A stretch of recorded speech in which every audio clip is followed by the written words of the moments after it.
Hai pemirsa, selamat datang di Reco Buntung Channel. Channelnya Jogja. Balik lagi tentunya bareng Febri. Dan Febri di sini nggak sendiri.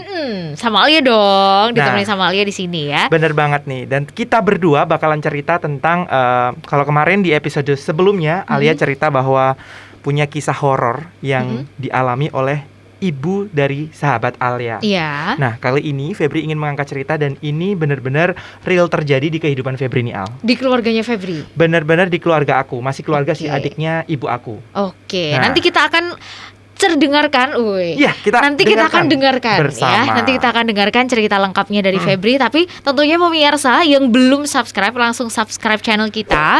Dukung juga. terus Ya. Like juga boleh. Kemudian jangan lupa juga boleh dikasih masukan di sini di komen di bawah dan nyalain loncengnya biar pemirsa selalu dapat notifikasi kalau kita upload video baru. Benar banget. Karena kalau subscribe itu gratis ya. Jadi silahkan di subscribe. Oke, kalau gitu pemirsa langsung aja kita dengarkan cerita Febri selengkapnya.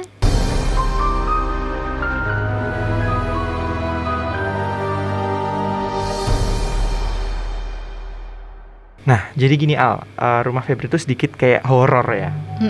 Horornya karena rumahnya tuh deket sama makam, salah satu makam yang ada di tengah-tengah kota. Suatu ketika Febri itu punya ponakan, namanya sebut saja Indra. Oke, berarti anak laki-laki ya? Hah, benar banget. Usianya berapa?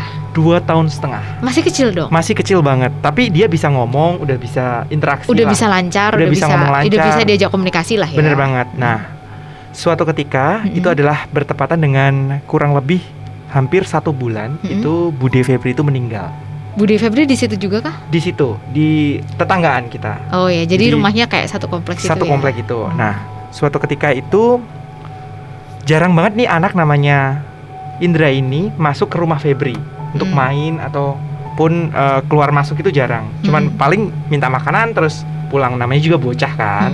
Nah, tapi ini menurut Febri itu suatu ketika sore hari itu kayak aneh banget sih.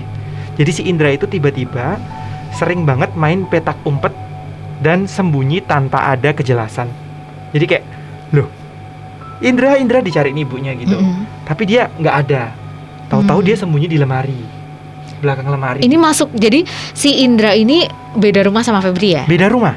Oke, tapi dia sembunyinya ada di tempatnya Febri. Di tempat Febri dan di belakang lemari. Coba kayak dia bener-bener dipanggilin tuh diem, akhirnya dicari terus ketemu cuman kayak gitu, ketawa gitu. Jadi kayak ini bocah kenapa ya, kayak kita penasaran. Oke, hari pertama it's okay, nggak apa-apa ya.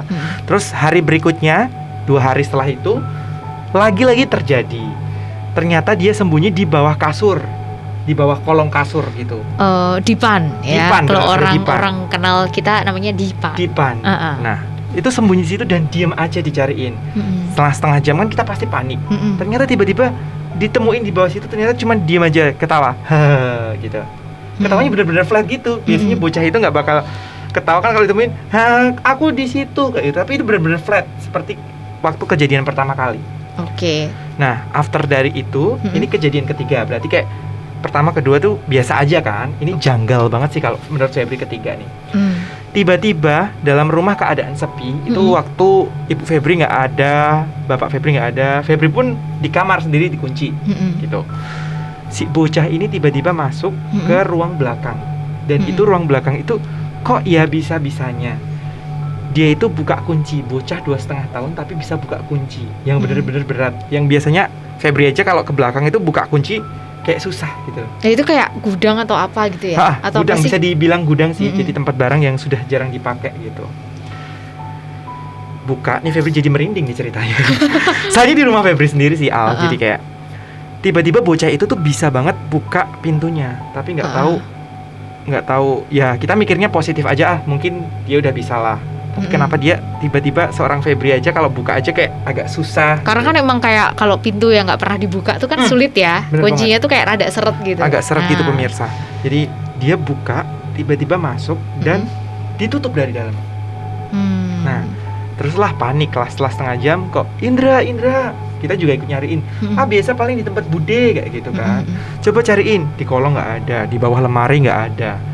Tiba-tiba dalam keadaan tertutup nih, beneran Febri merinding nih cerita. Jadi kayak dalam keadaan tertutup pintu, si Indra itu ketawa-ketawa sendiri. Dan itu ketawa-ketawa nggak pakai handphone, nggak bawa handphone. Kan biasanya bocah kan kalau ketawa kan bawa handphone. Dia lihat gitu apalah, lihat YouTube atau lihat apa YouTube gitu terus ya. ketawa gitu. Itu benar-benar dia ketawa kayak ngobrol. Padahal di rumah dalam keadaan gitu. bener Di banget. dalam situ. Yes. Di dalam ruangan itu. Dalam keadaan sepi padahal rumah itu. Terus Nah. makanya terus kalian akhirnya menemukan Indra. Nah, menemukan Indra di dalam. Terus tanyain, ini sebelum masuk ya, jadi kayak Indra, iya mah, gitu dia panggil. Mm-mm. Dia dibuka, langsung dibuka dia. Tadi ngobrol sama mbak-mbak, warnanya putih bajunya kayak gitu. Oh. Nah, di rumah kan nggak ada yang pakai baju putih dan nggak ada mbak-mbak ya. Dan cuman ada kamu di rumahnya. Nah, ini bocah kayak ngelindur atau gimana ya. Terus namanya Mbak Kunti, gitu bilangnya. Kita kan semakin parno ya. Kira mungkin ya kalau orang Jawa bilang 40 hari mungkin arwah neneknya gitu ya. Maksudnya si nenek Indra, tapi ternyata kok bukan. Kok Beda. dia bilangnya rambutnya panjang, mbaknya cantik, bilang gitu. Padahal si Indra ini bayangin ya, jarang ke rumah, jarang ke gudang, tiba-tiba bisa buka gudang kan hal aneh gitu ya. Jadi kayak ini bocah kok tahu banget gitu. Terus kita berpikir nih keluar, loh tadi diajak main ya? Iya, ada mbak-mbak cantik main, rambutnya panjang, namanya Mbak Kunti. Bisa bilang kayak gitu. Dia nyebut nama Kunti. Nyebut.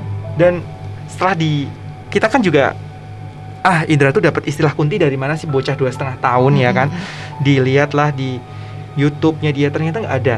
Maksudnya nggak ada horor gitu, nggak ada. Terus tanyain, tadi tahu Kunti dari mana? Enggak, namanya mbaknya Kunti bilangnya gitu. 2,5 tahun bisa bilang kayak gitu. Kita semakin panik. Terus akhirnya ya namanya kita bingung ya, bocah 2,5 tahun kok bisa ngomong seperti itu. Nah, kita akhirnya kayak orang Jawa tuh ngelakuin yang namanya, ya ini kepercayaan ya, jadi kepercayaan masing-masing. Cuman kita melestarikan adat aja bilangnya kayak gitu. Jadi ngeruat, jadi kayak ngeruat tempatnya itu. Jadi emang yang di rumahmu itu? Yes, yang di gudang ya, kayak dikasih, kalau orang Jawa bilang kan dulu Simba sering pakai kopi apalah gitu. Cuman ini enggak syirik atau gimana, cuman ya udah kita berdoanya sama Allah, cuman itu adalah perantara aja, ngeruat namanya ya.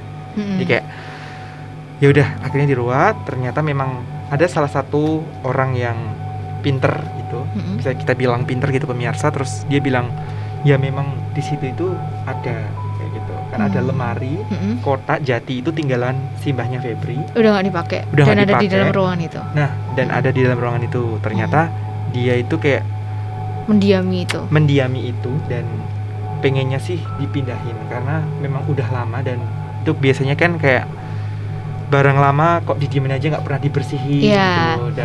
Nah gitu. Jadi kita jadi aware sama lingkungan rumah. Jadi kayak barang apapun sekarang kita bersihin, karena kalau pemirsa tahu bahwa setiap kita punya barang atau apapun itu jadi harus dibersihin. Jadi kayak biar sama-sama enak. Kalau dalam bahasa kesehatannya kan kita juga ngelihatnya enak, bersih, nggak ada kuman gitu ya. Nah, jadi kita bisa ambil cerita dari Febri sih, tapi ya gimana ya, namanya bocah kan nggak mungkin bohong yang si Indra tadi. Jadi ya udah, intinya sekarang kalau di rumah Febri apapun itu disapu, dibersihin. Jadi kayak, berarti ruangan itu sekarang kondisinya udah gimana? Udah bersih. Tapi masih difungsikan atau enggak? Masih difungsikan, tetap masih untuk tempat-tempat barang. Jadi, tapi ya mungkin lebih sering dibersihkan. Kemudian kadang juga perlu juga pintunya dibuka agar kan nggak singup gitu ya. Kalau orang Jawa singup itu, saya mau bilang kayak gitu, lupa. Jadi kayak kita benar-benar harus menjaga lingkungan, apalagi di lingkungan sekitar rumah kita yang ke tempat kita tinggal ini pemirsa. Jadi kita harus benar-benar menjaga kebersihan.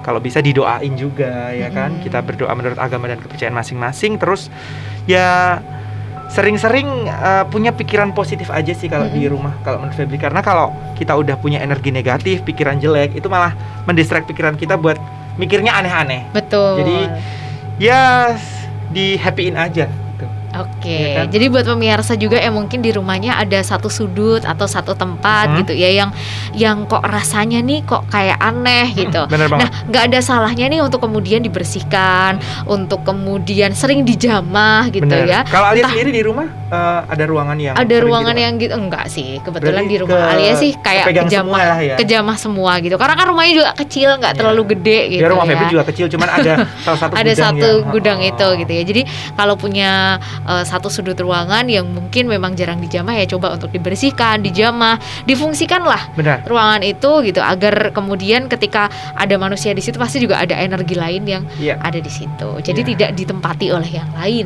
Benar banget Al ya. ya. Jadi untuk seluruh pemirsa, inilah cerita horor dari Febri. Jadi buat kalian semua, pokoknya apapun di ruangan, di rumah kalian, walaupun di mana itu, tetap jaga kebersihan itu penting. Ya, karena kita nggak tahu di situ itu kita tinggal sama siapa ya kan, ada makhluk dari mana ya, karena ya begitunya saling menghormati aja intinya. Oke, Gitu. ya. Terima kasih Febri sudah cerita di episode kali ini, dan Benar. tentunya juga pemirsa di episode-episode selanjutnya nanti kita masih akan hadirkan cerita-cerita menarik lainnya. Langsung aja yang belum subscribe ya. Jangan lupa Benar kasih banget. jempolnya juga. Yang banyak komentarnya, berikan komentar positif, masukannya buat Reco Buntung Channel, karena kita akan berkembang dengan komentar-komentar kalian. Nah, dan jangan lupa juga buat nyalain loncengnya biar kalian selalu dapat update kalau kita upload video baru. Sekarang saatnya saya Alianova pamit. Febri pamit. Bareng.